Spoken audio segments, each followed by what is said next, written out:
श्री गणेशाय नमः। ओम नमो विघ्नराजाय सर्वसौख्यप्रदायिने दुष्टारिष्टा विनाशाय पराय परमात्मने नम्बोदरं महावीर्यं नागयज्ञोपशोभितम् अर्धचंद्रधरं देवं विघ्नव्यूह विनाशनम्। ओम ह्रां ह्रीं रूं रें रौं राः हेरम्बाय नमो नमः। सर्वसिद्धिप्रदोषि त्वं सिद्धिबुद्धिप्रदो भव। चिन्तितार्थप्रदस्त्वं हि सततं मोदकप्रिय सिन्दूरारुणवस्त्रैश्च पूजितो वरदायकः। इदं गणपतिस्तोत्रं यः पठेत् भक्तिमान् नरः तस्य देहं च गेहं च स्वयं लक्ष्मी नरमुञ्चति। अनंत संसार समुद्र तार नौकायिताभ्यां गुरु भक्तिदाभ्यां वैराग्य सम्राज्यत पूजनाभ्यां नमो नमः श्री गुरु पादुकाभ्यां।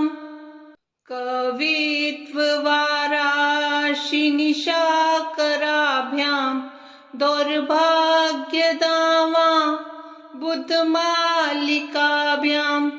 दूरीकृतानम्रविपत्तिताभ्यां नमो नमः श्री गुरुपादुकाभ्यां। नताययोः श्री पतितां समीयो कदाचिदप्याशु दरिद्रवर्या मूकाश्च वाचस्पतितां हिताभ्यां नमो नमः श्री गुरुपादुकाभ्यां। नालीकनिकाशपदाहृताभ्यां नानाविमोहादिनिवारिकाभ्यां नमज्जनाभीष्टप्रदाभ्यां नमो नमः श्री गुरुपादुकाभ्यां। नृपालिमौलि ब्रजरत्नकान्ति सरिद्विराजशकन्यकाभ्यां नृपद्वदाभ्यां नतलोकपङ्क्तेः नमो नमः श्री गुरुपादुकाभ्यां।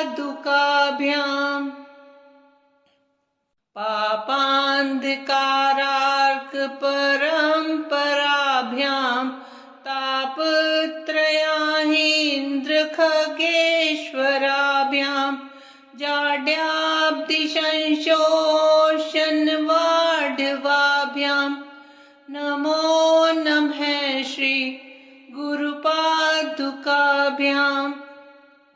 समाधिषट्कप्रदवैभवाभ्यां समाधिदान व्रतदीक्षिताभ्यां रमाध्वाङ्घ्रि स्थिरभक्तिदाभ्यां नमो नमः श्री गुरुपादुकाभ्यां। स्वार्चापराणामखिलेष्टदाभ्यां स्वाहा सहायाक्ष दुरन्दराभ्यां स्वान्ताच भाव प्रदपूजनाभ्यां नमो नमः श्री गुरुपादुकाभ्यां। कामादिसर्प ब्रजगारुडाभ्यां विवेकवैराग्यनिधिप्रदाभ्यां बोधप्रदाभ्यां धृतमोक्षदाभ्यां नमो नमः श्री गुरुपादुकाभ्यां। निशुम्भ शुम्भ मर्दिनीं प्रचण्ड मुण्ड खण्डिनीं वने रणे प्रकाशिनीं भजामि विन्ध्यवासिनीम् त्रिशूलरत्नधारिणीं धराविघातहारिणीं ग्रहे ग्रहे निवासिनीं भजामि विन्ध्यवासिनीम् दरिद्रदुःखहारिणीं सतां विभूतिकारिणीं वियोगशोकहारिणीं भजामि विन्ध्यवासिनीम् लसत्सुलोललोचनां लतां सदा वरप्रदां कपालशूलधारिणीं भजामि विन्ध्यवासिनीम् करे मुदा गदाधरां शिवां शिवप्रदायिनीं वरावराननां शुभां भजामि विन्ध्यवासिनीम् ऋषीन्द्रजामिनप्रदातिर्दास्यरूपधारिणीं जले स्थले निवासिनीं भजामि विन्ध्यवासिनीम् विशिष्टसृष्टिकारिणीं विशालरूपधारिणीं महोदरां विशालिनीं भजामि विन्ध्यवासिनीम् पुरन्दरादिसेवितां मुरादिवंशखण्डिनीं विशुद्धबुद्धिकारिणीं भजामि विन्ध्यवासिनीम्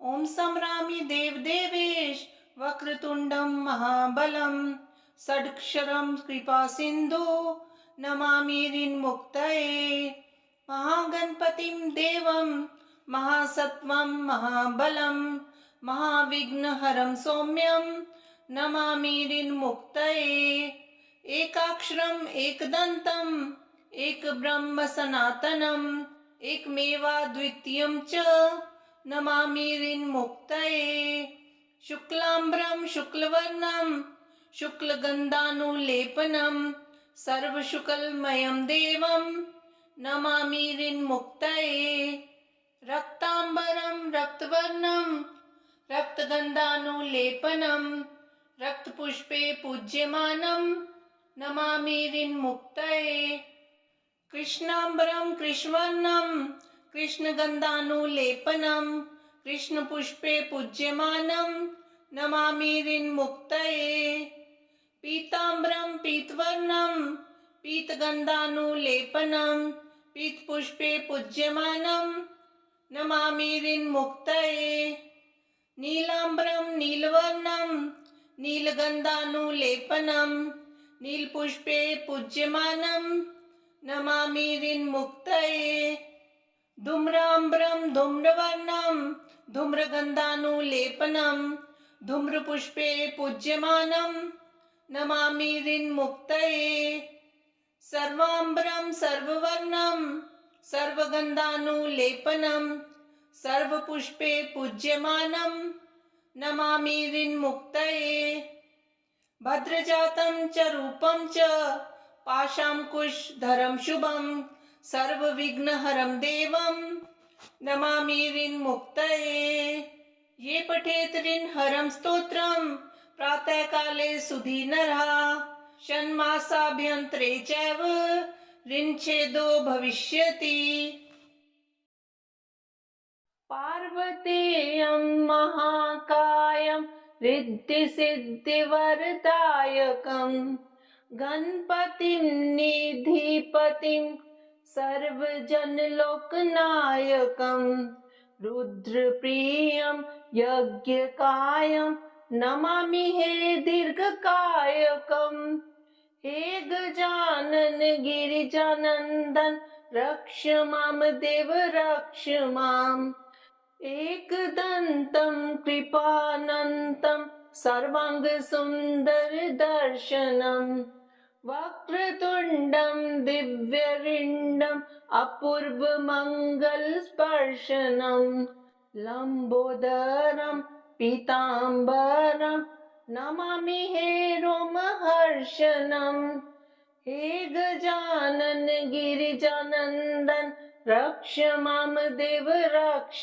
माम् प्रेममूर्तिं कामपूर्तिं चराचर हृदयस्पन्दनं मन्त्रमुग्धं पापदग्धम् अग्रपूज्य देववन्दनं प्रथमेशं श्रीगणेशं नमामि हे गौरीनन्दनं। हे गजानन गिरिजानन्दन रक्ष मां देव रक्ष माम्। दिव्यतेजं कविराजं योगिजन आत्मकारकं शिवानन्दं पराद्वन्द्वं भावप्रद प्रेमधारकं विघ्ननाशं दीर्घश्वासं नमामि हे गर्वमारकम्। हे गजानन गिरिजानन्दन रक्ष मां देव रक्ष माम्। प्रथमं मयूरेश्वरं द्वितीयं सिद्धिविनायकं ततश्च बल्लालेश्वरम् अस्ति वरदविनायकं। पञ्चमं चिन्तामणिदेवं षष्ठं च गिरिजात्मजम् विघ्नेश्वरं महागणपतिं नमामि अष्टदेवम्। हे गजानन गिरिजानन्दन रक्ष मां देव रक्ष माम्। तरुणी लभते वरं च प्रीत्यार्थी लभते प्रेममम्। विद्यार्थी लभते विद्यां च मोक्षार्थी लभते धाममम्। अर्थार्थीं लभते अर्थं च कामार्थी लभते काममम्। हे गजानन गिरिजानन्दन रक्ष मां देव रक्ष माम्। ओम महाकाल महाकाय महाकाल जगतपते महाकाल महायोगिन महाकाल नमोस्तुते। महाकाल महादेव महाकाल महाप्रभो महाकाल महारुद्र महाकाल नमोस्तुते। महाकाल महाज्ञान महाकाल तमोपहन महाकाल महाकाल महाकाल नमोस्तुते। भवाय च नमस्तुभ्यं शर्वाय च नमो नमः रुद्राय च नमस्तुभ्यं पशुनापतये नमः। उग्राय च नमस्तुभ्यं महादेवाय वे नमः। भीमाय च नमस्तुभ्यं मिशानाय नमो नमः। ईश्वराय नमस्तुभ्यं तत्पुरुषाय वे नमः। सद्योजात नमस्तुभ्यं शुक्लवर्ण नमो नमः। अधःकाल अग्निरुद्राय रुद्ररूपाय वे नमः। स्थित्युत्पत्तिलयानां च हेतुरूपाय वे नमः। परमेश्वर रूपस्त्वं नीलकण्ठ नमोस्तुते। पवनाय नमस्तुभ्यं हुताशन नमोस्तुते। सोमरूप नमस्तुभ्यं सूर्यरूप नमोस्तुते। जजमान नमस्तुभ्यं आकाशाय नमो नमः। सर्वरूप नमस्तुभ्यं विश्वरूप नमोस्तुते। ब्रह्मरूप नमस्तुभ्यं विष्णुरूप नमस्तुते। रुद्ररूप नमस्तुभ्यं महाकाल नमोस्तुते। स्थावराय नमस्तुभ्यं जंगमाय नमो नमः। नमः उभयरूपाभ्यां शाश्वताय नमो नमः। हुं हुंकार नमस्तुभ्यं निष्कलाय नमो नमः। सच्चिदानंद रूपाय महाकालाय ते नमः। प्रसीद मे नमो नित्यं मेघवर्ण नमोस्तुते। प्रसीद मे महेशान दिग्वासाय नमो नमः। ओम ह्रीं माया स्वरूपाय सच्चिदानंद तेजसे सवह संपूर्ण मंत्राय सोहम हंसाय ते नमः। इत्येवं देवदेवस्य महाकालस्य भैरवी कीर्तितं पूजन सम्यक् साधकानां सुखावहम्। अधीरं मधुरं वदनं मधुरं नयनं मधुरं हसितं मधुरं हृदयं मधुरं गमनं मधुरं मधुराधिपतेरखिलं मधुरम् वचनं मधुरं चरितं मधुरं वसनं मधुरं वलितं मधुरं चलितं मधुरं भ्रमितं मधुरं मधुराधिपतेरखिलं मधुरम् वेणुर्मधुरो रेणुर्मधुरा पाणिर्मधुरा पादो मधुरा नृत्यं मधुरं सख्यं मधुरं मधुराधिपतेरखिलं मधुरम् गीतं मधुरं पीतं मधुरं भुक्तं मधुरं सुप्तं मधुरं रूपं मधुरं तिलकं मधुरं मधुराधिपतेरखिलं मधुरम् कर्णं मधुरं तर्णं मधुरं हर्णं मधुरं रमणं मधुरं वमितं मधुरं शमितं मधुरं मधुराधिपतेरखिलं मधुरम् गुञ्जा मधुरा माला मधुरा यमुना मधुरा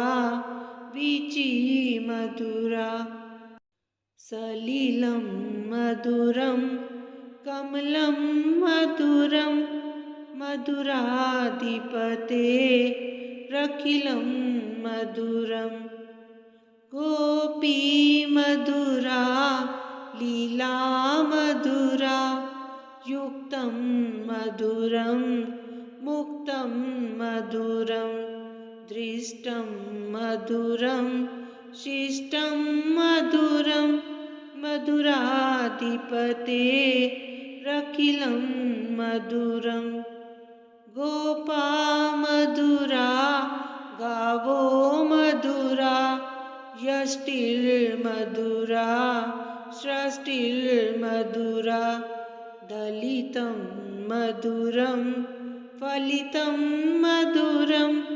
मधुराधिपतेरखिलं मधुरं मधुराधिपतेरखिलं मधुरम्।